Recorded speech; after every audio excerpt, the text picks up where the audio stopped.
Ladies and gentlemen, welcome back. The last 2.5 days, we have been doing nothing other than scooping gravel and putting it into a dump trailer. We did 7 trailer fulls. We never want to see gravel again. But now it's time to actually build something. We don't normally do those kind of tear outs, but she's a great customer and we're happy to help her. But now it's on to the fun stuff. We're gonna start building a 3-rail pressure treated split rail fence today. There's 2 types of fences as far as split rail that we build, pressure treated and cedar. We're gonna show you what the pressure treated is like, show you our method. Today we're hoping to get everything set up, get the string line set, get the hole set, show you how we get our heights, and just all the basics, all the prep work to be able to go in there and knock the rest out. So join us on our journey. This is PT30 pressure treated 3-rail split rail fence. We'll see you guys out there.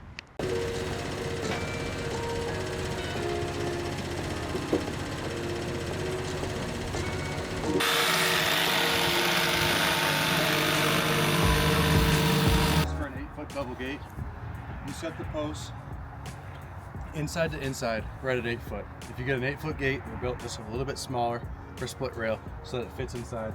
So those are going to be set 8 foot from inside of the post to inside of the post. On a split rail fence, the ends and the line posts, everything is set just with dirt. You would dig the hole, pound it down with the dirt, fill it up, pack it down.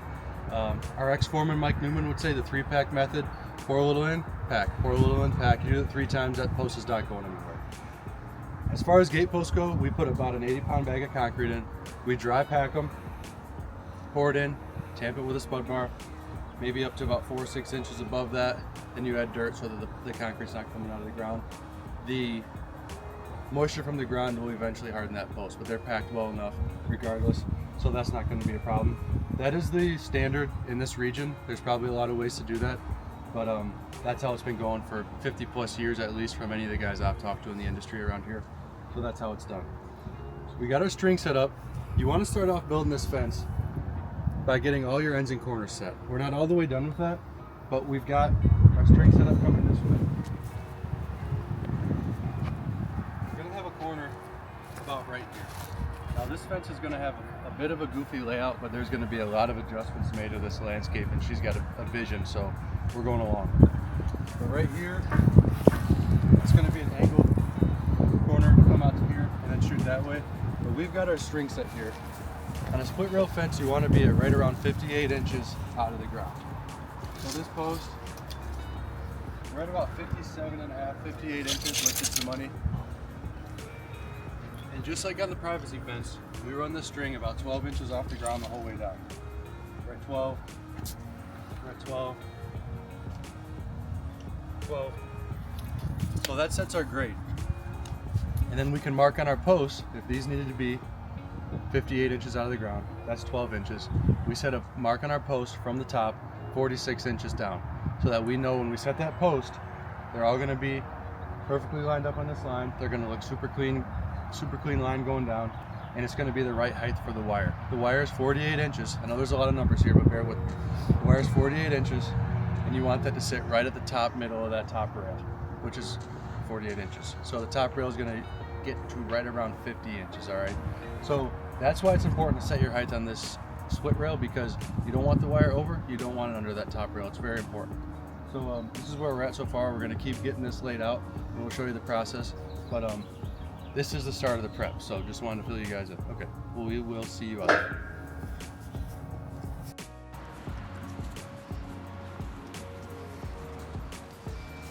All right, we're making some progress, setting some posts.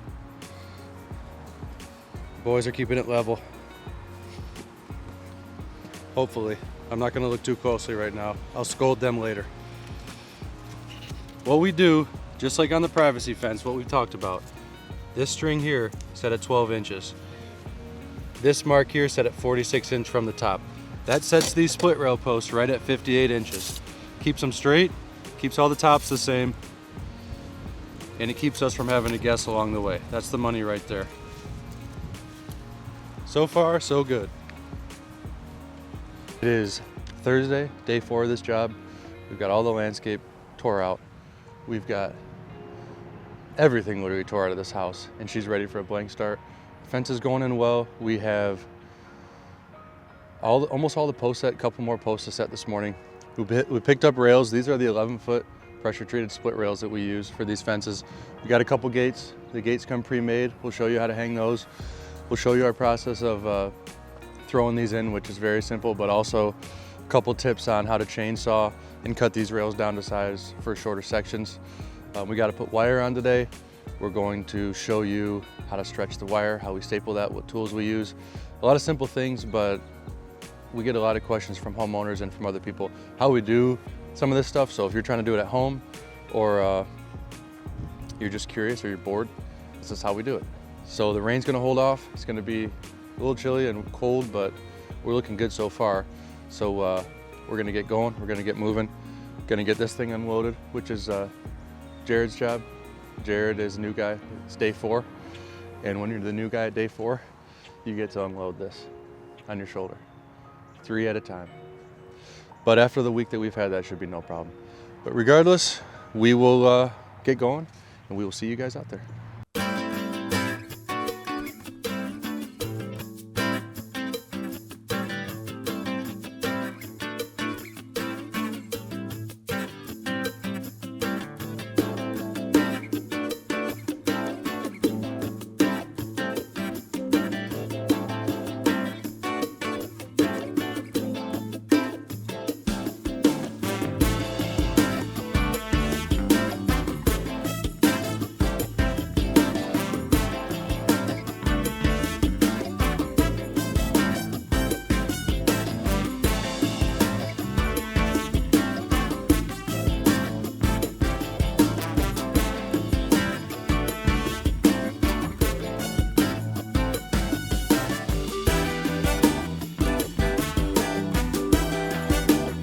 When you get to a place that it's not, and you don't fall down, get to a place where it is not a full section for these rails, you gotta trim them down. It's an easy process. We'll show you how we measure it up. I lost my second set of hands.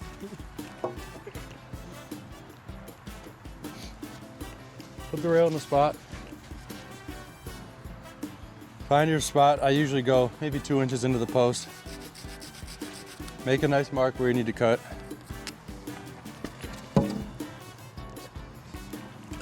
Come on over to the wood shop. You can zoom in, Jared, like as I cut a little bit, so you can see how I'm cutting.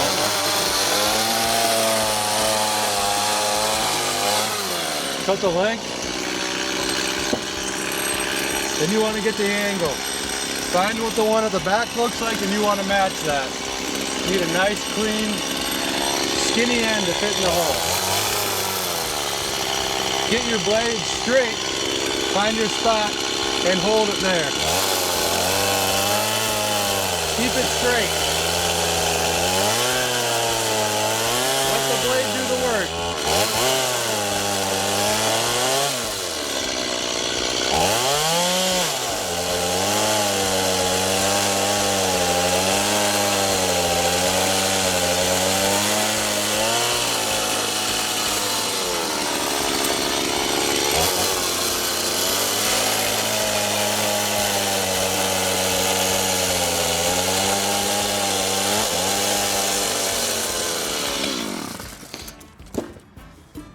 And hopefully you got the right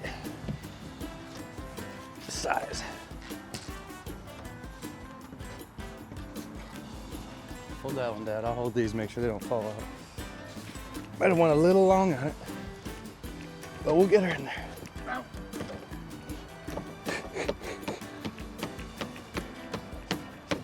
Really ensuring a tight fit here today.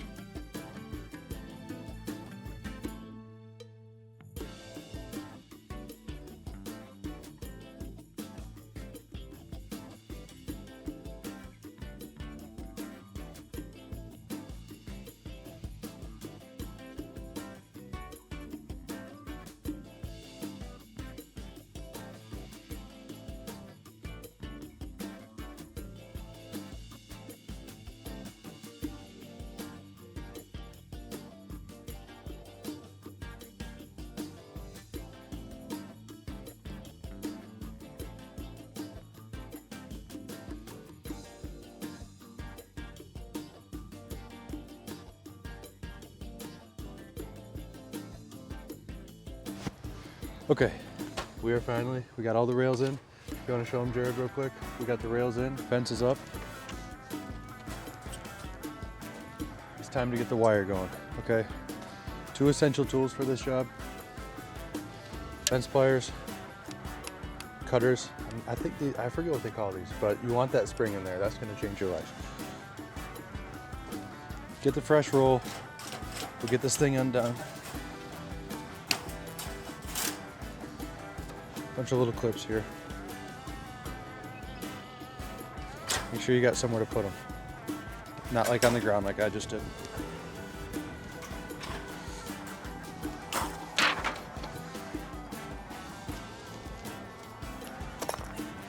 Another essential tool here, the DeWalt 9-gauge fence stapler. I understand if you're a homeowner, you might not be running this thing. It's about a $600 gun, but if you're planning on building more than one split rail fence, just go buy it.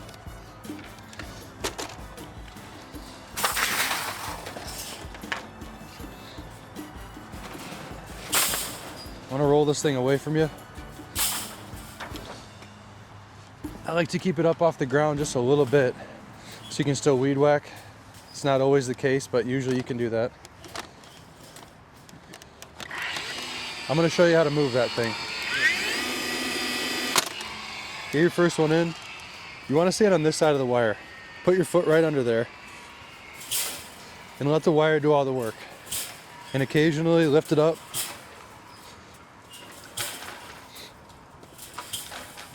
I've tried a lot of approaches to that, and a new guy will always come and try a different way. I'll tell them over and over, this is tried and true. I've done this 1,000 times. Not trying to be right, but I am. And that's just what it is. That's what you want to do. Okay, so we got the first one set up. You're gonna take your fence pliers. Gonna get to this first post, put them through, and you want to get that whole line nice and tight, all right? Gonna come back here. I go every 3rd row. Staple every 3rd row.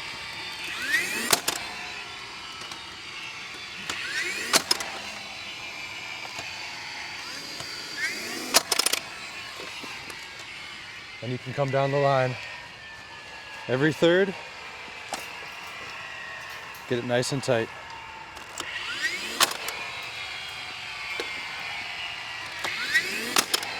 Use your pliers to stretch it.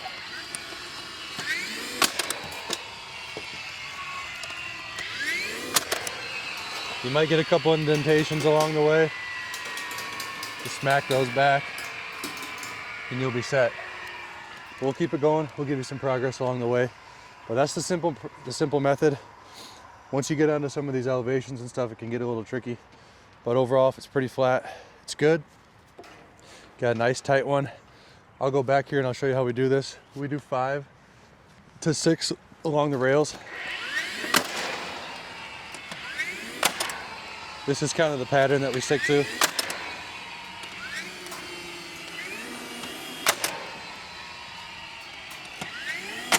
Doesn't have to be exact, but you want to make it look congruent with the rest of it and keep the same pattern going. So that's where we're at. I'll check back in a little while.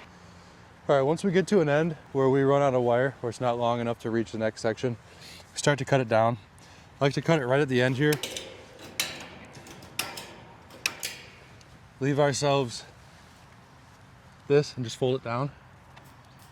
When you cut it too short, it really leaves it's pretty sharp for kids, dogs, whatever. We're starting to go uphill too, so this is a good place to stop. It can be a challenge when you are trying to stretch this wire when the ground's moving around too much, because you can't really get it too tight. But if we take a look at our height, I can get my boot just under there. This is about as high as I want to go. If you have small dogs, people want it right on the ground, but if you have a normal sized dog, keep that wire right above the ground so that you can weed whack underneath it, so that you can maintain your property without destroying that or destroying your weed whacker. But we're gonna start a new line here. Open up a new roll, maybe.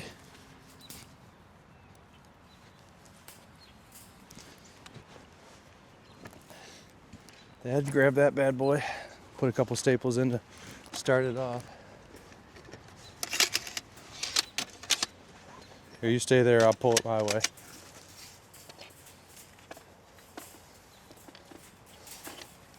when you're going uphill, I like to start with one staple at the top here. Maybe match this one.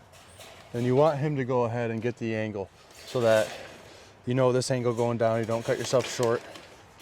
You need a little extra.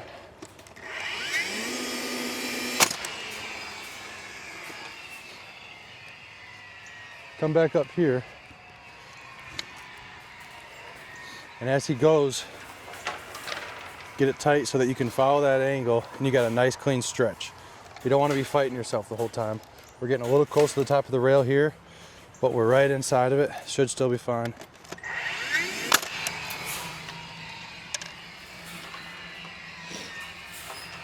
He's showing an example of the proper way to move the wire. He's doing good. Stay behind it. Use the feet. Let the wire do the work. It's important to be smarter than the wire. Easier said than done. All right, we got a nice line going. Like I said, we go about every 3. Try to match the seam if you can.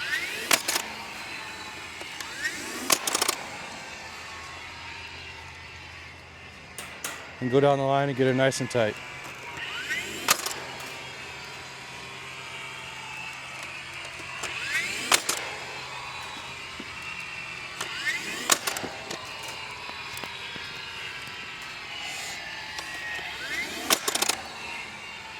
Give a little tap. If you made any marks, just keep it clean.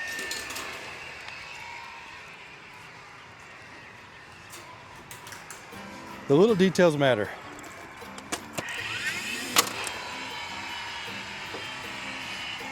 If you don't pay attention to the small stuff, how are you going to pay attention to the big stuff? You know what I mean?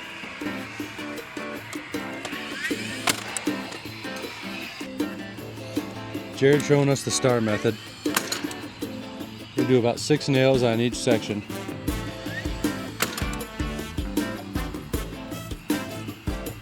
Just to keep it nice and tight. And if there's any other spots you think need adjustment, it's always fair to do too. So this is a good standard procedure to get it nice and tight. Very difficult to do by hand if you're nailing into pressure treated pine, but cedar is quite a bit easier, so it's possible. It's important also to make sure you're not firing out of the backside of some of these rails. If it's a skinny section, you want to find a better place.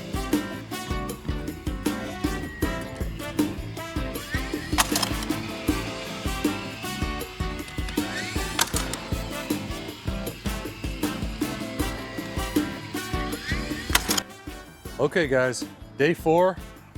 This took us a little bit longer than expected, but we are done. We got the gates up, 8-foot double gate to enter into the yard. Just wanted to give you a quick overview of all these steps that we've been kind of showing you, what it culminates to, the completed fence. This is kind of a strange layout in this yard, but we believed in the homeowner's vision against our initial concerns, and she's gonna do some really cool landscaping around this to fit it in. A couple of things that we don't normally do on gates, but you can if you have a really small dog, is some boards across the bottom, and then also a board in the middle here to fill the gap. It's not my favorite look aesthetically, however, it serves a purpose, all right? I'll take you inside, we'll show you what the fence looks like. A nice little touch to do here, these both have big drop rods on it for the double gate. We like to take a steel pipe and smack it down maybe about 6 inches to a foot into the ground, just so these drop rods have a solid place to hold them there. You don't even see that. Put them under the ground so that the lawnmower doesn't eat it up, and you're good to go. Other than that, I'll let Jared show you the final product, and there she is. She's done. Feels good. We're on to the next project.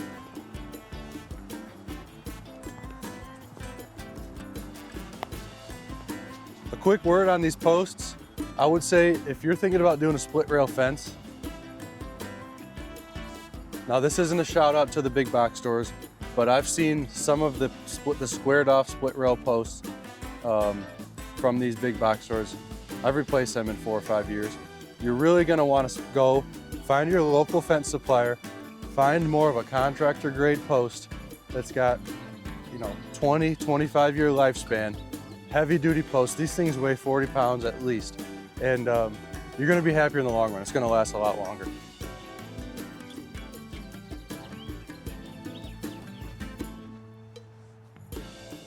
Another quick thing to consider, we pull out a lot of fences where guys will use tiny, tiny little staples, and they will put hundreds of staples. I'm not exaggerating in this fence. Get yourself a nice 9-gauge fence nail. You can get those where you can pound them in with a hammer, or you can use the gun like we showed you. Both work well. You're gonna thank me if you buy the gun, if you're doing these projects yourself. It's gonna hurt the bank account temporarily, but labor-wise, you're gonna be thankful. But you don't have to put hundreds of staples.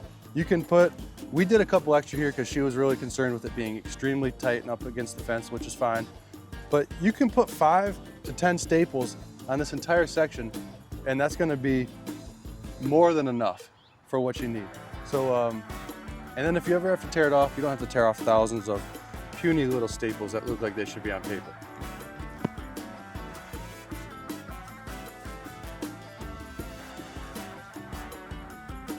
There she is. The dog can run free, and we can move on. We'll see you guys out there.